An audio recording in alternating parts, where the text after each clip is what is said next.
Ettore, sono felicissimo che questo incontro, questa chiacchiera finalmente è possibile. Appena ci saranno le occasioni, spero di poter replicare anche dal vivo. E per chi non dovesse conoscere il tuo lavoro, tu sei autore, musicista, antropologo, hai organizzato eventi a destra e a manca. Tutto quello che hai costruito sono state pietre miliari nella recente storia della Calabria e non solo.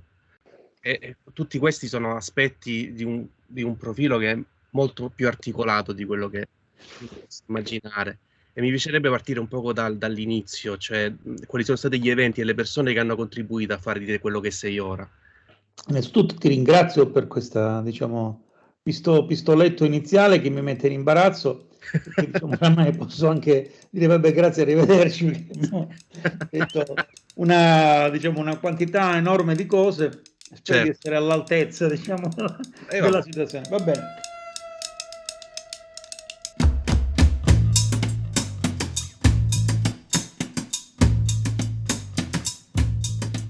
Ho vissuto diversi percorsi, no, che poi alla fine si incrociano tutti quanti nella mia testa, sotto le mie dita, eccetera, di cui non è facilissimo parlare. Vorrei evitare Dimmi. la nostalgia, No, anche no, quello sì. perché sì, mi sembra che sono quei due scrittori, grandi scrittori di fantascienza, no? Herbert e Ransom, che Ah, dicono che la nostalgia è un enorme processore sentimentale che certo. ci fa rivedere le cose come non sono mai state.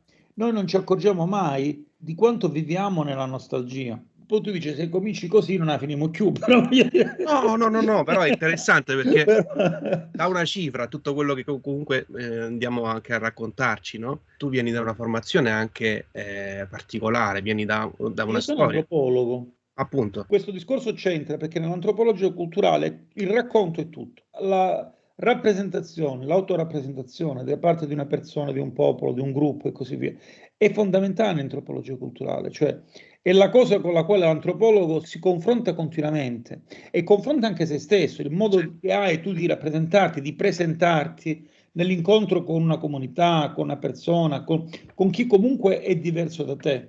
Iniziamo da questo percorso, no? Per me l'incontro con l'antropologia è dovuto al fatto che ho studiato all'università, mi sono laureato in lettere con indirizzo antropologico perché in Italia mi sembra che ancora adesso non esiste una vera e propria laurea in antropologia culturale, perché l'antropologia culturale, proprio come laurea, c'hanno i vecchi paesi imperiali, chiaro. cioè gli inglesi, cioè i francesi, gli americani, che hanno dovuto esprimere l'antropologia per ragioni puramente imperiali, per quanto poi l'antropologia sia diventata una scienza assolutamente anti-imperialista nel corso dei decenni. Almeno negli ultimi 100 anni l'antropologia, da che strumento dell'imperialismo, è diventata progressivamente uno strumento di partecipazione ai problemi, ai guai, alle tragedie, alle dimensioni, delle culture altre, delle culture diverse, dentro l'Europa, fuori l'Europa, eccetera, eccetera. Gli studi universitari mi hanno sensibilizzato molto in questo senso, no? Io mi sono occupato molto di antropologia di comunità, antropologia relativa al prodotto tipico, antropologia del turismo, dell'incontro-scontro tra le comunità locali e le culture invasive, come può essere anche il turismo, ma anche gli aspetti erosivi, come può essere l'emigrazione. Dopo mi sono occupato anche di antropologia della musica. E antropologia della musica significa non esattamente quella che si definisce etnomusicologia, perché io sono un antropologo, non sono un etnomusicologo. Non ho niente contro gli etnomusicologi, però la mia formazione è diversa. Quello che mi è sempre interessato fortemente nelle musiche altre, nella musica in generale, è quello che comunque la musica emotivamente ci racconta, culturalmente ci racconta, sotto il punto di vista della sensibilità ci racconta, eccetera. Per cui l'ho affrontata sempre da antropologo il discorso musicale. Questa cosa si è affiancata al fatto che nel lontano 79, io avevo 18 anni, viene fondato un gruppo musicale considerato seminale nella world music italiana che si chiama Renniliu, che in qualche modo resiste fino ad oggi, però ha avuto varie Rimasta. traversie e così via. E questo gruppo ha significato che all'inizio c'era questa band di ragazzi che si poneva il problema di che cosa suonare. E allora, siccome eravamo molto critici rispetto al mondo musicale di quel periodo, ma non critici così astrattamente, nel senso, per esempio, io venivo proprio dal rock and roll, io facevo il bassista in un gruppo di rock and roll, più che rock and roll direi punk e new wave, per la precisione. Altri, per esempio, come il carissimo amico Sergio Di Giorgio, veniva da uno studio autocondotto sugli strumenti della tradizione, altri come il fondatore del Renilio, che Francesco Forgione, che poi è diventato molti anni dopo famoso più che altro come presidente della commissione antimafia, aveva un approccio, diciamo, politico-sociale alla musica. C'era chi veniva anche dalla musica classica, era un gruppo eterogeneo che si compattò sulla ricerca sul campo, nel senso che divenne per noi in quegli anni fondamentale andare ad ascoltare i portatori della cultura musicale cosiddetta tradizionale, quindi non i gruppi folk, non gli autori o i cantautori. Già allora era molto noto Tello Profazio, no? Certo. Persona stimabilissima, che però secondo me è un cantautore, è uno che ha fatto molta composizione, abbastanza misconosciuto come cantautore, perché molti lo presentavano come un autore, diciamo, popolare. Tello Profazio no, è un artista col suo discorso, che però proprio per questo noi pensavamo, vogliamo fare questo tipo di musica, dobbiamo trovare la nostra cifra, e la nostra cifra espressiva non può che passare attraverso una riflessione antropologica e culturale sulla musica di tradizione orale della Calabria. Questo ha significato che quel gruppo di ragazzi, eravamo tutti 18, 19 anni, 20 anni, invece di, come è ovvio a quell'età, correre appresso alle donne oppure al pallone, noi ci siamo cotti le chiappe in macchina per interi anni, estati e così via, cercando casa per casa strumenti che allora erano sconosciuti. Prima di tutto la lira, oppure alcuni tipi di zampogna, ma anche la chitarra battente, il doppio flauto, queste robe qui. Quindi cercandoli, trovandoli, andando dai maestri, studiandoseli, cioè cercando anche di assorbire un modo di suonare, che non è un modo di suonare del pop, assolutamente, non è la mentalità musicale del pop. Questo lo dico senza nessun giudizio di valore. Cioè il pop è il pop, la canzone ha la forma canzone, il jazz è il jazz, il trap è il trap. Noi che dico, siccome noi eravamo bravi che abbiamo fatto questo, tutti gli altri che facevano altro non erano bravi. No, noi facevamo questo perché questo era il nostro viaggio. Questa cosa ha fatto sì che questo gruppo è diventato un laboratorio musicale all'interno del quale ho avuto la fortuna di avvicinarmi a un mondo lontano quanto la musica classica indiana. Io venivo dalla città, sentivo West Coast, sentivo punk, sentivo new wave, suonavo il basso elettrico, da un giorno all'altro mi trovo campagne e campagne, andare a prestare zampogna a chiave, lire, fischiotti, chitarra battente, appresso a contadini, che io li capivo benissimo perché io parlo bene il dialetto perché mi sono cresciuto con una nonna della fine dell'Ottocento, una nonna che parlava un dialetto arcaico, a dire un dolce eufemismo. È stata la mia fortuna, anche è stato il modo di apprendere una lingua che io me ne sono andato da Catanzaro poi perché vivo a Bergamo dalla fine degli anni '80. Quando torno, più o meno torno abbastanza spesso, parlo con mia madre parla un ottimo dialetto, però mi dice tu parli antico, tu parli come tua nonna, perché io uso parole che lei nel catanzarese di città non usa più, non usa più da decenni.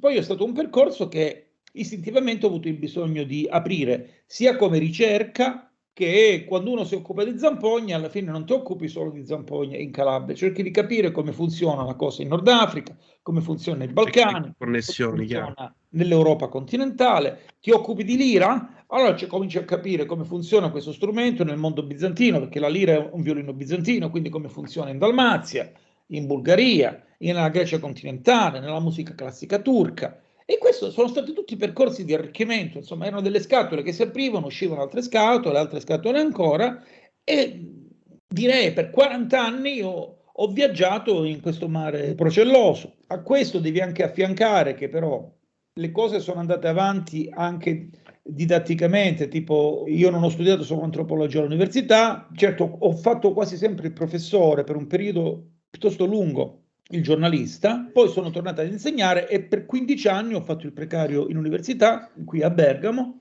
fino a quando non hanno deciso che non era abbastanza raccomandato per restare sulla cattedra, anzi per niente, cioè sono uno che io per quanto mi riguarda me ne vanto pure, ho sempre disdegnato tessere, controtessere, cappucci massonici, giuramenti, altre cose, per cui poi sono tornato a scuola, adesso vivo del mio lavoro di professore e cerco di continuare in questi decenni professionalmente, più professionalmente che posso, il discorso musicale. Adesso, che cos'è per me suonare, no? Io ho cercato di assorbire la lezione dei suonatori, cioè imparare un certo modo di esporre, di sviluppare, di pensare la musica e mescolarlo anche con la mia gioventù di bassista New Wave, con la mia formazione sui cantautori americani, oppure sugli ascolti di World Music, che ne so, il Rai algerino, il rembetico in Grecia,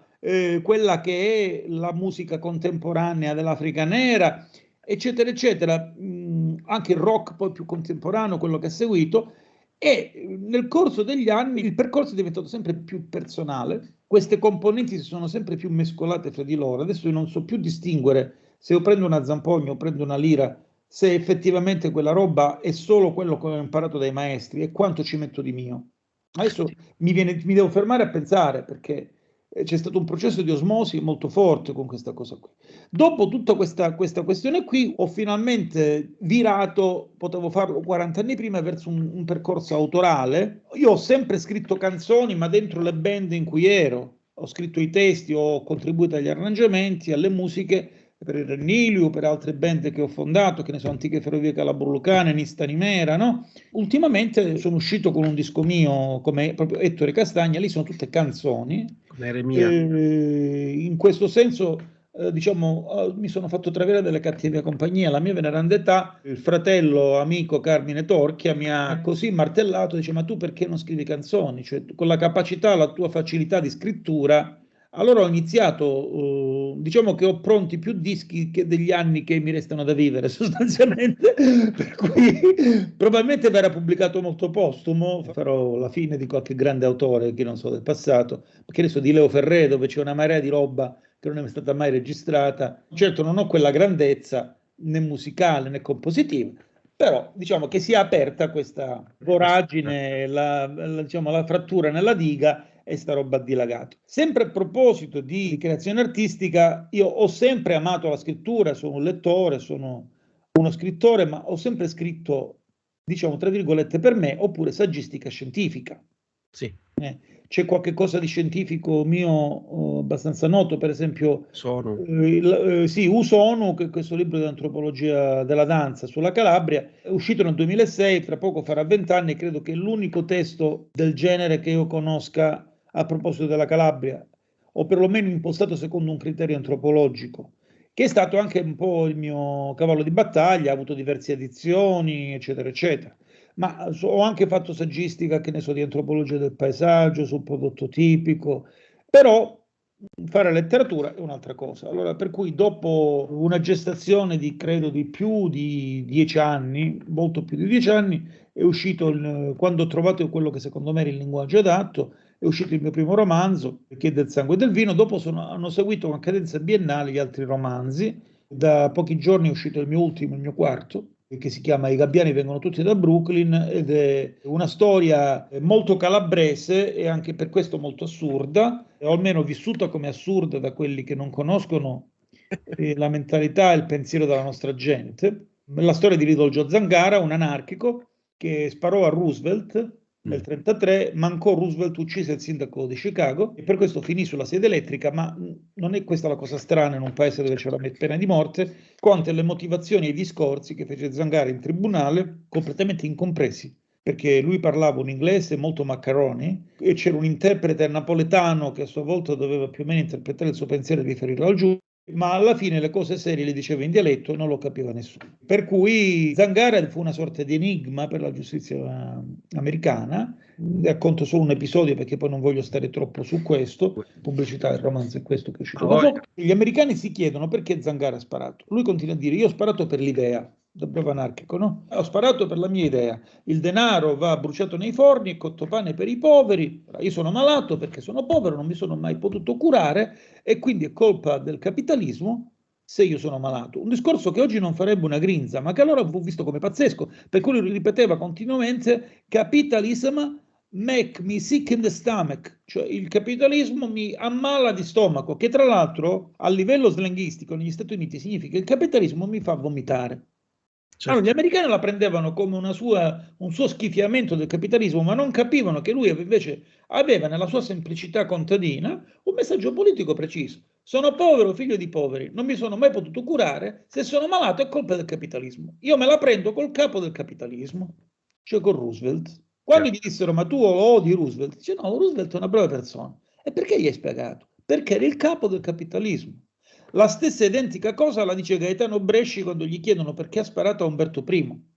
Certo. E Gaetano Bresci dice: io ho sparato a un concetto, non ho sparato a un uomo.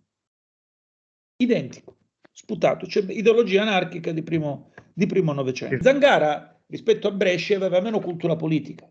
Il padre, nonostante fosse un bracciante miserabile socialista, nonostante tutto il socialismo, non aveva voluto mandarlo a scuola, lo aveva mandato a lavorare fin da quando aveva 5-6 anni. Per cui immagina un po' vita amara di quest'uomo che alla fine cerca la giustizia e da bravo calabrese se la fa con le sue mani. Questo è quello che non venne capito dai giudici americani, che continuarono a pensare che lui in fondo era pagato dalla camorra. Non vorrei fare il nazionalista mafioso, ma un calabrese al massimo fa un 'ndranghetista, non fa il camorrista, no? Certo. Se vogliamo proprio trovare una casacca, no? Questo accusare Zangara di essere camorrista perché secondo loro avrebbe detto sulla sedia elettrica viva la camorra. E c'è una cosa tipo hi Camorra, c'è in alto la Camorra e così via. In realtà Zangara, morendo sulla sedia elettrica, diceva ai Camoru in dialetto, e questi l'hanno preso per viva la Camorra. Cioè, uno che morendo dice viva l'Italia e saluto i poveri del mondo, non è il camorrista che va a morire, che ha questa visione così, diciamo, solidale e politica, no? Anche perché essere italiano in quegli anni era un reato. Mi spiego meglio. La cosa che si racconta del processo di Sacco e Vanzetti è che quando il pubblico ministero chiede la condanna a morte, dice sono colpevoli di essere anarchici, ma ancora di più di essere italiani. Per cui lui dice viva l'Italia prima di morire sulla sedia elettrica, poi dice ai Camorro. Per loro è stato giustificante che questo qui fosse un killer della Camorra che non voleva uccidere Roosevelt, ma il sindaco di Chicago. Le cose che mi piacciono molto è intanto la tua capacità di raccontare. Nel corso del tempo, da quando ero piccolo, mio padre era entusiasta, ogni volta che usciva un disco di Rennilio ero sempre lì a consumarlo assieme a lui, e quindi è una cosa che mi è rimasto nel corso del tempo, anche se da lontano ho continuato a seguire tutto quello che era il lavoro che c'era dietro. Per esempio, ho sempre ammirato la capacità di unire un approccio scientifico comunque anche rigoroso che in qualche maniera l'antropologia porta con sé, e cercare di mantenere comunque un approccio umile e non idolatrico con il sapere, anzi tutt'altro. A me è piaciuto molto anche il percorso che ti ha portato anche alla ricerca della grecità nell'ambito della Calabria. C'è un mondo che è stato per tanto tempo tenuto in secondo piano, ma non per qualcos'altro, perché tutte le persone a un certo punto si vergognavano, uno, di parlare in dialetto per tutto quello che era l'influenza dei media, perché sennò poi eri un povero zangreo che non sapeva assolutamente essere in grado di pensare in altra maniera, e ancora prima tutto quello che è stato poi il depauperamento di altre lingue che erano parte integrante del tessuto, e tutto quello che sono altri filoni linguistici, e non solo quello, anche il suono stesso di cui parlavi, no? Gli strumenti antichi come la lira calabresi, di cui comunque tu hai studiato con tanti personaggi importanti, ma sono diventati importanti dopo lo studio che c'è stato dietro, dopo che qualcuno si è messo con criterio a far capire cosa c'era dietro, il tesoro che c'era dietro, che altrimenti sarebbe andato nel dimenticatoio. Anche l'esperienza che è stata per me, e non solamente per me, importante, come le prime edizioni del Palearizza, quando c'era una forma di visione, di valorizzazione di un territorio che era lasciato a se stesso e stava morendo di oblio quasi. Sì, questi qui sono altri filoni di cui non ho parlato, cioè l'organizzatore di eventi, sì, oppure l'appassionato della grecità. Mi domando cosa rimane di tutto quello che è stato seminato nel corso del tempo, e chi si sta prendendo cura di questo lascito, in qualche maniera, sia nel territorio che ora con le nuove iniziative. Guarda, quasi quasi ti direi che vorrei non rispondere, nel senso che sono molto molto pessimista perché ho visto prevalere logiche molto economiche e molto commerciali. Tu hai fatto riferimento nelle cose che hai detto, no? Al rapporto con la grecità o il Festival Palearizza, eccetera, di cui non avevo parlato perché ho fatto i macro percorsi di musicista che mi ha impegnato anche a livello internazionale, per cui per esempio il terzo album di Rennilio è stato il primo album della storia a entrare nella World Music Charts Europe.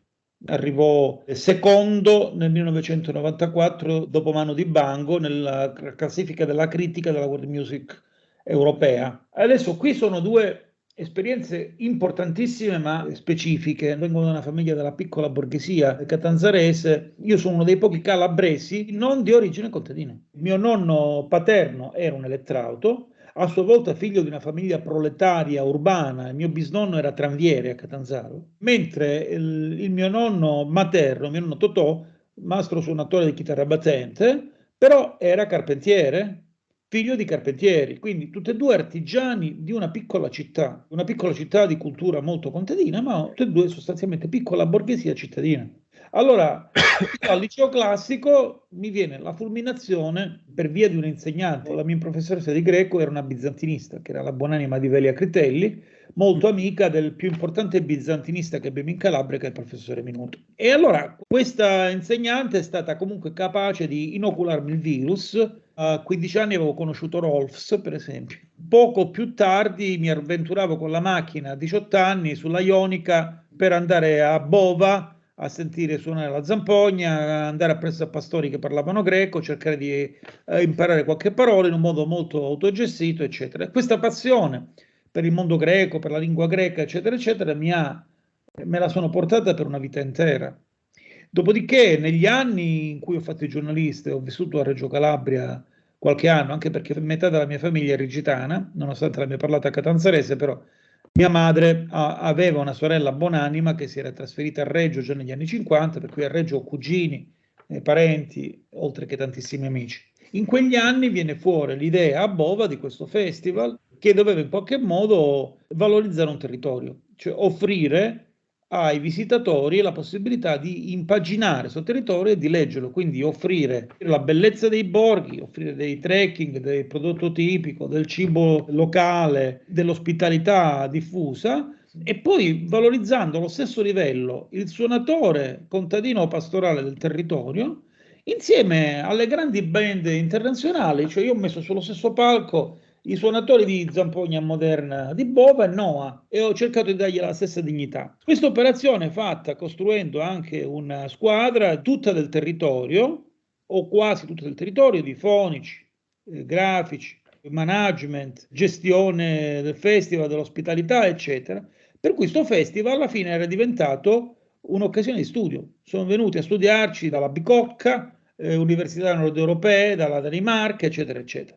Era impressionante come con tanti pochi soldi si facesse un festival così grande e di questa levatura. Ma questo non lo dico io. Questo qui è quello che si è detto di Palearizza, perché io non faccio quello che dice faremo, questo è quello che abbiamo fatto. Però a qualcuno non è piaciuta, nel senso che alcuni non l'hanno riconosciuta, dice non è vero, non è così. Io ho diretto Palearizza per ben 17 anni. Penso che in Calabria non ci sono esperienze di questo genere, soprattutto su un territorio così litigioso e difficile come l'area grecanica. Per me che sono del nord, io sono di Catanzaro, però il fatto che io fossi estraneo alle logiche locali alla fine è stata la mia forza, e soprattutto il fatto che fossi anche un suonatore, conoscessi il territorio per bene. Alla fine conosco molto meglio l'area grecanica della mia città di origine, e conosco le famiglie, le loro logiche, chi era sciarriato con chi si poteva parlare, con chi non si poteva parlare. Poi Corrado Alvaro dice che il calabrese vuole essere parlato e io ero là a parlare con tutti, a seguirmi tutti i passaggi del festival. Per fortuna sono competente in un po' di tutto, e ne capisco di grafica e suono, e ne capisco di sonorizzazione, ne capisco di promozione e marketing,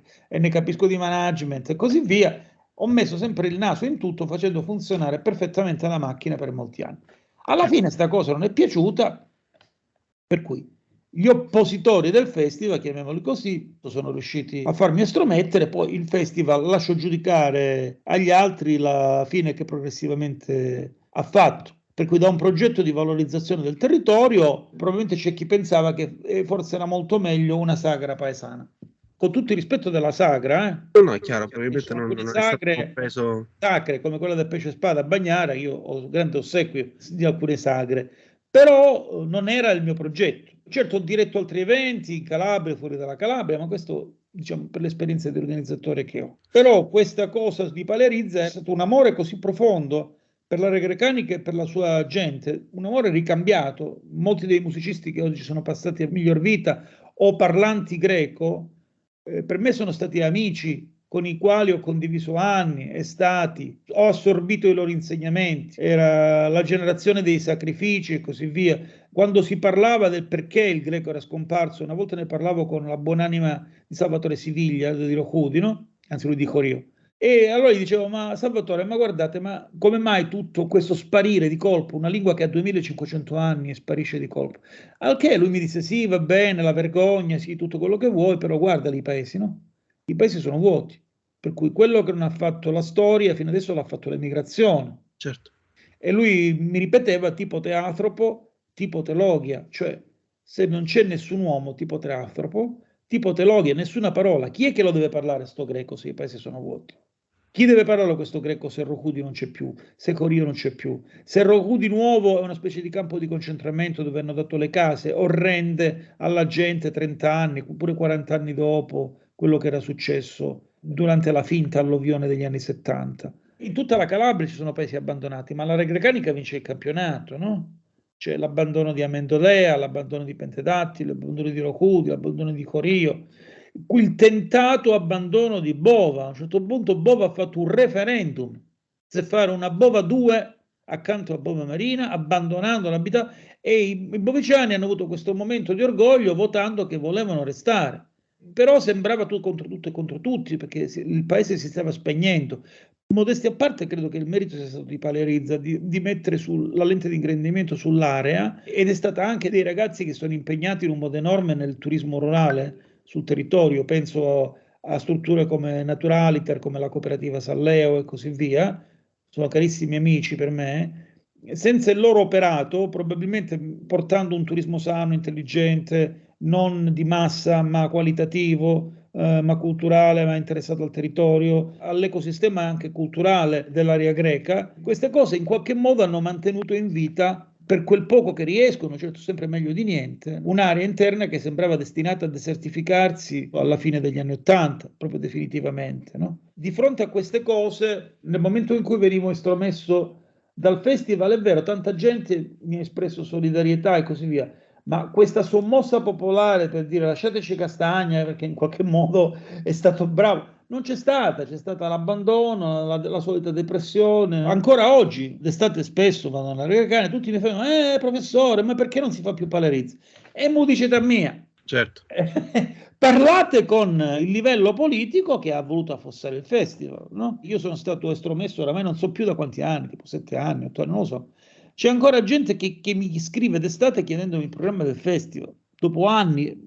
Però, nonostante tutto questo, per me il rapporto con la Grecanica è stato appunto un rapporto con la grecità e con la Grecia. Io ho fatto diversa ricerca anche in Grecia, mi sono occupato molto della Grecia del Nord. Come dice il poeta, dovunque mi volgo la Grecia mi accora, no? È un pezzo di me. Ogni volta che parlo dialetto trovo le parole greche dentro il mio dialetto, che non è così lontano poi, a parte un po' l'accento, dalle parlate reggine. Il cuore mi va in brodo di giuggiole, perché per me è un fatto anche affettivo, no? Ci sono queste due componenti. Questa è una cosa della quale sono anche abbastanza deluso. Speravo di trasmettere un amore per il fiore selvatico in sé, mentre la gente vuole la serra. Capisco Questo è il problema. Allora è inutile che ti ammazzi a spiegare tutti i dettagli di un modo di suonare la lira che equivalgono ai dettagli di parlare dialetto tra un cantone e l'altro di Cardeto o tra una contrada e l'altra di Gioiosa Ionica. È inutile. Quando vedi che l'approccio di tutti quelli che vengono da te a fare i corsi alla fine finisce per essere appiattito da un'idea pop, quando la gente vuole essere qualcosa di diverso rispetto a quello che è, legittimamente, per l'amor di Dio, i tempi cambiano, vanno avanti, no? Però la cosa che ho sempre cercato di trasmettere è che la diversità è una bella cosa. Tutelare la diversità significa generare fecondità, generare bellezza, generare anche la capacità di innovare, perché uno conosce le proprie radici, sa andare avanti in un certo modo invece che in un altro, no? Perché non è che bisogna essere nostalgici, appunto, come dicevo all'inizio, c'è la pubblicità del mulino bianco, quando i mulini erano bianchi. Ecco, quando i mulini erano bianchi la fame era nera. Una volta andammo con Rennilio a suonare in Canada, molti anni fa, qui stiamo parlando dei primissimi anni 90, siccome a Toronto c'è una comunità calabrese enorme, non so se sono 300.000, una cosa proprio sterminata, ci organizzano un incontro con alcuni anziani calabresi. Prima tutti contenti perché vedevano i ragazzi calabresi e così via, ma questi, quando abbiamo cominciato a cacciare zampogna, lira, chitarra battente, questi hanno visto la fame, si sono incazzati, se ne stavano andando. Alla fine si sono presi per mano e hanno cominciato a cantarci contro, con rabbia, Calabrisella mia. Loro volevano Calabrisella mia, firulà il firulà. Calabrisella mia facemmo a muri, questo volevano. Non volevano ricordarsi della fame da cui erano scappati. La Calabria è la regione con più emigranti nella storia d'Italia, da sempre. Siamo saldamente al primo posto dall'unità ad oggi. Non ci ha mai scalzato nessuno. Dal 1860 al 2023 siamo primi in emigrazione, alla faccia dei siciliani, dei campani, dei pugliesi, con tutto il rispetto dei fratelli meridionali, però voglio dire, siamo primi incontrastati. Io direi, è un triste primato, oltretutto. Un motivo, no? Una cosa storica emblematica, subito dopo la guerra viene De Gasperi, capo del governo democristiano, a fare dei discorsi in Calabria. E c'è il famoso discorso, per me famoso, discorso di Nardo di Pace che oggi praticamente quasi non c'è più. Di fronte De Gasperi si trova una quantità enorme di contadini morti di fame, qualcuno pure scalzo. E tutti gli chiedono, onorevole, che dobbiamo fare? E lui gli dice, il discorso dal palco fu: imparate una lingua ed emigrate. Questo è quello che il governo nazionale risponde ai calabresi subito dopo la seconda guerra mondiale. La risposta ai nostri problemi è sempre stata l'emigrazione, che personalmente io sono d'accordo con i vecchi socialisti, quelli di 100 anni fa, che dicevano che l'emigrazione è una delle poche forme di protesta che i popoli hanno. Il mio essere costretto ad emigrare è stato anche un modo di protestare contro una Calabria che in qualche modo non poteva darmi lavoro se non soggiacevo a delle logiche. Ed è un problema del calabrese in giro per il mondo, no? Vivere con questo amore sterminato, però controbilanciato dall'odio per certe logiche, che sono poi le logiche che hanno fatto andare avanti in qualche modo la Calabria per decenni, rendendola organica a certi meccanismi nazionali. Noi abbiamo dovuto fare il serbatoio di manodopera per l'Italia unitaria e questo abbiamo fatto, né più e né meno. È presente Itaca di Cavafis, no? Certo. Allora, famosissima. Allora, per me la Calabria è Itaca. Che cos'è che mi ha dato la Calabria? Mi ha dato il viaggio.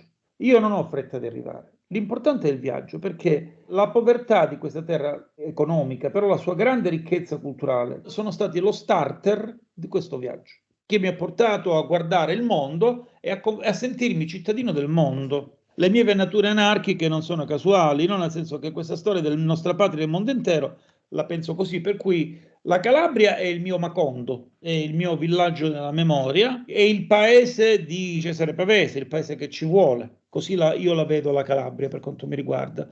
E io non riesco ad essere campanilista, siccome sono di Catanzaro, per me è Catanzaro, no, per me è proprio la Calabria, soprattutto la Calabria centro-meridionale, nella quale io mi ci sono proprio cullato, trastullato paese per paese, nel senso che questo amore viscerale per i luoghi, per ogni filo d'erba, per le fioriture dell'ulivo in primavera, quando c'è quei colori meravigliosi che uno non sospetterebbe mai in un ulivo. E per me l'elemento sentimentale è una cosa proprio devastante, però non lo tiro fuori perché non ha senso, sarebbe mandolinismo, sarebbe retorica. La cosa importante è come tutta questa roba bolle nel mio cervello, io la mescolo con delle storie, la mescolo col mio vissuto, la mescolo col mio quotidiano. Io esco qui a Bergamo per andare a lavorare, sono in un paesaggio industriale popolato di altri stranieri. Bergamo è una città di immigrazione. Io insegno in una scuola dove il 70% sono stranieri, cioè io sono immigrato fra altri immigrati e la mia identità è nell'emigrazione. Ero di Catanzaro fino agli anni '80, oggi sono un emigrato, sono uno a cui l'emigrazione lo ha arricchito. A me emigrare mi ha arricchito qua. Poi non sono tipo di soldi, perché se volevo fare i soldi dovevo fare altre cose in vita mia. Questa fissazione di stare dalla parte degli ultimi, dei miserabili e così via, no? Non per motivi religiosi, così. Mi sono sempre sentito più vicino a quelli che perdono rispetto a quelli che vincono. Io non seguo il calcio, però se apro casualmente una partita di squadre che non conosco, guardo chi perde e mi metto a tifare per chi perde, in automatico, di default, è una cosa più forte di me. Nessuno più di me ha gioito quando la Grecia ha vinto gli europei. Una squadra di marrapedri, diremo, una Catanzaro che vince gli europei. Bellissimo, capito? Il centravanti rigitano Mammì che col Catanzaro nel 70 batte la Juventus dei record, no? La Fiat Agnelli sconfitta da 4 provolari meravigliosi, provolari calabresi, capito? Pieni di fango che vincono. Questo è l'epica che mi interessa. Il resto non lo so. Poi un giorno tutti avremo 2 metri di terreno, dice Guccini. Questo è il discorso. Per cui in questa vita bisogna fare quello che ci affascina, quello che ci prende, quello che ci emoziona, perché poi tanto tutto passa alla fine. Poi non so se ho risposto a quello che volevi dire tu. No, hai più che risposto. No, mi Ho ricollegavo. rispostissimo. Rispostissimo. No, mi ricollegavo al discorso che facevi prima, no? Della raccogliere quello che è un lascito, un linguaggio, di quello che comunque sia una parte della storia, per poi trovare una sintesi personale. Con i Renniliu avete anche usato, siete partiti da Non Sole e Non Luna, da un linguaggio molto acustico, no? Per poi arrivare anche a delle sonorità che non erano prettamente calabre, ma è proprio quel discorso di sintesi di cui parlavi prima, ossia tentare di prendere quell'eredità, farla propria e restituirla attraverso quello che è la propria personalità, la propria identità, che non è un'identità circoscritta a un fazzoletto di terra, ma io uso molto spesso questa frase, la mia natura è di soffione, anche se mi sogno quercia. Però la cosa che mi incuriosiva, perché io ho difficoltà anche a incastrarmi nelle categorie musicali, come identificheresti tu l'esperienza Rennilio da un punto di vista di categoria musicale? Per molti anni ci hanno identificato con un termine, quello fondato da Gabriel, che è la world music. Okay. Poi è arrivato al termine musica etnica. Noi non ci siamo mai riconosciuti all'epoca del Rennilio in queste robe. Per molti anni noi ci sentivamo un gruppo che mescolava rock e radici, sostanzialmente. Però una definizione non la trovavamo. Abbiamo smesso di porci il problema. Quando Peter Gabriel fece la famosa prima edizione della sua enciclopedia della world music, noi c'eravamo. Per l'Italia c'era Rennilio e Tenores di Bitti. Evidentemente lui riteneva che non rientrassimo in questa categoria qui. Però sinceramente anche adesso, per le cose che faccio adesso, certe volte mi viene da dire che faccio il cantautore, altre volte mi viene da dire che faccio il cantautore su base etnica, altre volte mi viene da dire che sono composizioni assolutamente personali, poi ci riconosco comunque la matrice, diciamo, antropologica, eccetera.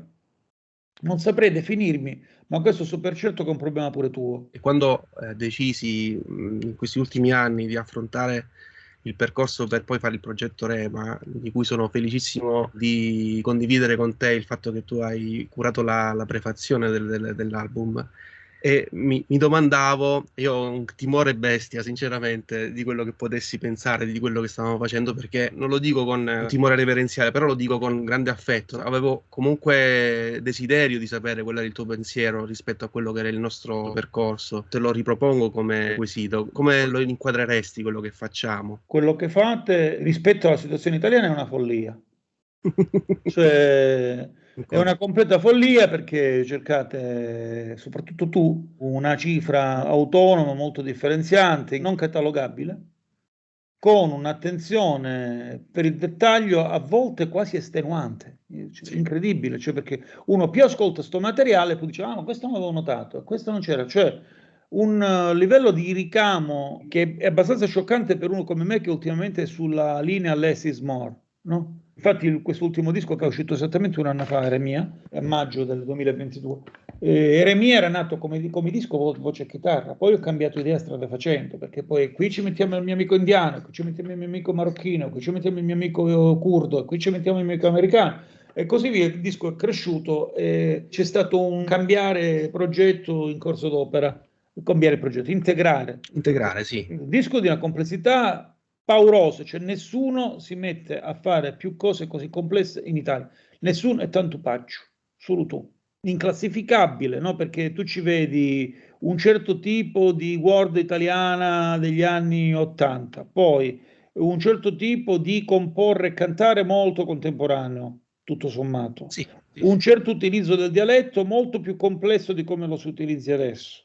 Dopodiché una complessità degli arrangiamenti non ha eguali a livello nazionale, non c'è gente che... L'unico paragone che mi viene così di complessità è Livano Fossati dei tempi d'oro, tipo La pianta del tè, che faceva brani di 42 tracce. Quindi un lavoro donchisciottesco, sì, lo è. Perché vai come Don Chisciotte contro i mulini a vento, tu parti e lanci il resto contro un mainstream che è un mainstream della banalità, dell'appiattimento, dell'incapacità di cantare, dell'inespressività, dell'omologazione, dell'MP3 che schiaccia le timbriche, eccetera, eccetera. Per cui ti apprezzo perché fai cose assolutamente vicine al mio spirito, perché io ho fatto una vita controvento e continuerò fino a quando il Signore mi chiama controvento. Però in questo essere controvento, questo sempre dalla parte del torto, come si diceva nella sinistra di molti anni fa, e questo è coraggioso, è pregevole, è ammirevole, questo è difendere la propria capacità artistica veramente contro gli attacchi dell'omologazione e difendere il proprio bisogno espressivo. Questa è una cosa grande, è un patrimonio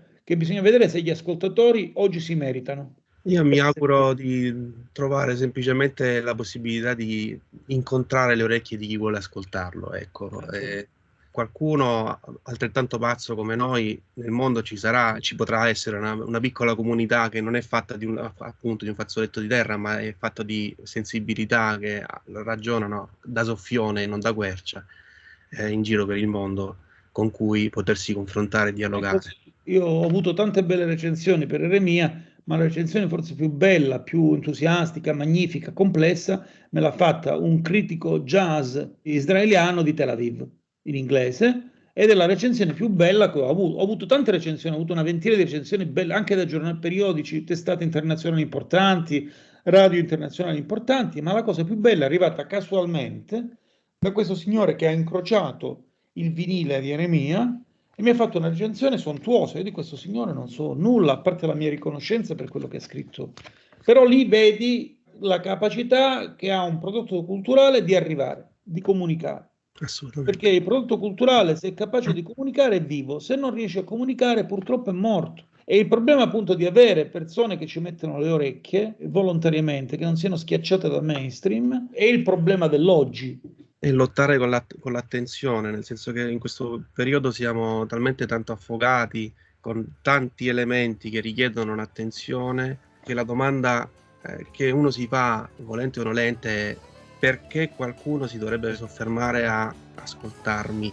Riuscire a discernere quello che mi interessa da quello che non mi interessa realmente è diventata l'impresa di questo secolo, fondamentalmente. Io ti ringrazio veramente, Ettore, mi hai fatto felice, realmente mi hai fatto felice. Anche tu a me, quindi è una felicità bionivoca. Diciamo. Bene, sono contento. E speriamo che questo sia l'inizio di una serie di incontri in cui mi piacerebbe coinvolgerti più volte.